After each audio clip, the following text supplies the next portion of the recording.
أهلا بكم إلى هذا اللقاء الخاص الذي نجريه اليوم مع مسؤولة السياسة الخارجية والدفاع في الاتحاد الأوروبي سيدة كايا كالاس. سيدة كايا كالاس، أهلا وسهلا بك، شكرا على إعطائنا هذه المقابلة. زيارتك تأتي اليوم بعد الاتفاق على وقف إطلاق النار. ما هو المفهوم الأوروبي اليوم لهذا الاتفاق، خصوصا وأنه بعض تفاصيله لا تزال غامضة؟ Well, of course, there is a lot of ambiguity right now, but I think this is the best chance we have that the parties will sit around the table and start to have negotiations for a long-lasting peace. So, of course, there are a lot of questions. I think this is the best we have right now. هل تعتبرون بأن الظروف ملائمة اليوم للحديث أو للتوصل إلى سلام دائم وليس هدى أو وقف لإطلاق النار؟ I think it's very clear that the parties are very far from each other. So we need to do whatever we can that actually we give the parties also the tools to negotiate and to come to a settlement that will give stability and peace for the region in long term. Not just ceasefires, but actually, the wars stopping for good. ذكرتم بأن هذه الحرب ليست حرب أوروبا. هل يظهر ذلك الفجوة الاستراتيجية بين الاتحاد الأوروبي والولايات المتحدة؟ No, I mean, we are doing a lot if we are, helping the Gulf countries when it comes to air defense. Our member states are giving help there. If you think about, we have the Operation Aspidas also guiding and escorting and keeping the Red Sea trade route open. We have done many things to have stability in the region. Or if you think about Lebanon, we are supporting Lebanese armed forces so that they can disarm Hezbollah, and there are tools that we are doing. In the discussion with the United States, we don't always see eye to eye on everything, but where we agree is that Iran should not pose a threat to its neighbors, and there has to be freedom of navigation. ما هي رؤية الاتحاد الأوروبي لإيران اليوم؟ دولة قومية، نظام ثوري، نظام خارج عن القانون؟ Well, we have designated the Revolutionary Guard as a terrorist organization, and that tells you a lot of how we see things. At the same time, it is clear that Iran is geographically where it is, so we have to make sure that Iran does not pose a threat to its neighboring countries. We have had a lot of sanctions also on Iran so that they couldn't develop their capabilities, but I think now is the time to really sit down and talk about all the worries we have, not only the nuclear issue, but also the ballistic missile program, their cyber and hybrid threats to our countries, also their proxies operating, Hamas and Hezbollah, Houthis. I mean, we need to see how we can actually have a long-term peace. ذكرت أن الأسباب الحقيقية لهذا الصراع لم تعالج بعد. كيف يمكن معالجتها؟ This is clear. I mean, we need to deal with the root causes of this conflict, and like I said, these threats are still there.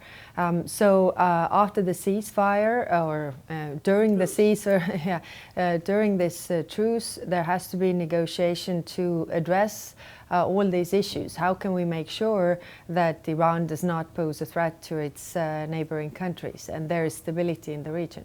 ما هو موقف الاتحاد الأوروبي مما تقوم به إيران في مضيق هرمز ومطالبتها بمراقبة السفن، برسوم حول هذه السفن ومرورها عبر المضيق؟ No, this is a very dangerous road because freedom of navigation is one of the principles of international law. And if we, go down that slippery slope that some countries have, the right to ask tolls or taxes on the international routes, then I think we go down on a very dangerous road, not only in the Strait of Hormuz, but also elsewhere. And that's why I think our focus should be to keeping the Strait of Hormuz open for, ships to pass. هل يمكن أن نكون أمام تحالف بحري جديد لتأمين المضيق؟ Well, first there has to be cessation of hostilities because we can agree, but if the crews of the ships, I mean the captains of the ships, do not feel secure that they can pass and that there is a risk to their ships, then nobody can force them, and that's why it has to be very clear that nobody is in danger while passing this strait. ما النفوذ الحقيقي للاتحاد الأوروبي في هذا الصراع؟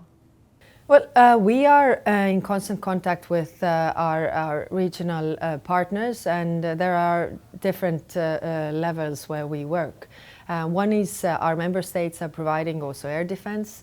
The other is also Ukraine, providing the drone interceptors that the region very much needs. And there is a cooperation point also with our defense industry, how we can actually also cater all the needs that the Gulf countries, but also European countries have. And when it comes to, the mediators, Pakistan, we are in constant contact. Also, what can we do? But I think it is important. We are very like-minded with the Gulf countries, with Turkey on issues that we need to also send unified messages that it's in everybody's interest that there is, end to this war. لكن إيران اعتدت على جيرانها واعتدت على عواصم خليجية، قصفت بنى تحتية مدنية، منشآت للطاقة، وهناك شعور بأنه يتم التعامل مع هذا الموضوع من المنظور الأوروبي ليس كأزمة قائمة بحد ذاتها، إنما كأضرار جانبية. The European countries have really very strongly condemned the Iran attacks on Gulf countries, which are totally unsolicited, and it's clear that they have not deserved this. We have also called for the protection of civilians in the Gulf countries, the protection of the civilian infrastructure, which is also very important, that the power plants, the desalination plants are not attacked. So this is the sense of urgency is there. We're trying to do what we can. عام 2015 أوروبا كانت طرفاً فاعلاً في الاتفاق النووي. أين أوروبا اليوم؟ Well, if you're talking about the JCPOA, the nuclear deal that was reached in 2015, then it is clear that it was only regarding the nuclear issues. But like I was mentioning, we have many worries coming from Iran. I mean, the ballistic missile program and all these things that I listed that also need to be addressed. So I think the mistake maybe that time that we do not want to repeat is that the regional actors and countries and their knowledge of Iran was not taken into account. So that's why we need to work together, together with our partners in the region, but also the United States. هل تضمنون ألا يتكرر ذلك في اتفاق أو في أي اتفاق جديد؟ Well, it has to be also the points that I made, not only nuclear, but also the other issues that need to be addressed so that Iran wouldn't pose a threat to its neighbors anymore. أنتم موجودون على الأرض في جنوب لبنان ضمن قوات اليونيفيل، ما هو تعليقكم على ما يحصل في لبنان خصوصا في ظل اللغط ما إذا كان مشمول لبنان بوقف إطلاق النار بين إسرائيل والولايات المتحدة وإيران؟ Well, first of all, we really want Lebanon to be included in the ceasefire because I think what happened yesterday was really heavy-handed. I mean, people killed in the course of these attacks, civilians killed in the course of these attacks. So there has to be a ceasefire also covering Lebanon. When it comes to life after UNIFIL, then we have discussions of European operation, but these discussions are ongoing with our member states. مسؤولة السياسة الخارجية والدفاع في الاتحاد الأوروبي كايا كالاس، شكرا جزيلا لك وشكرا لكم مشاهدينا على متابعة هذا اللقاء.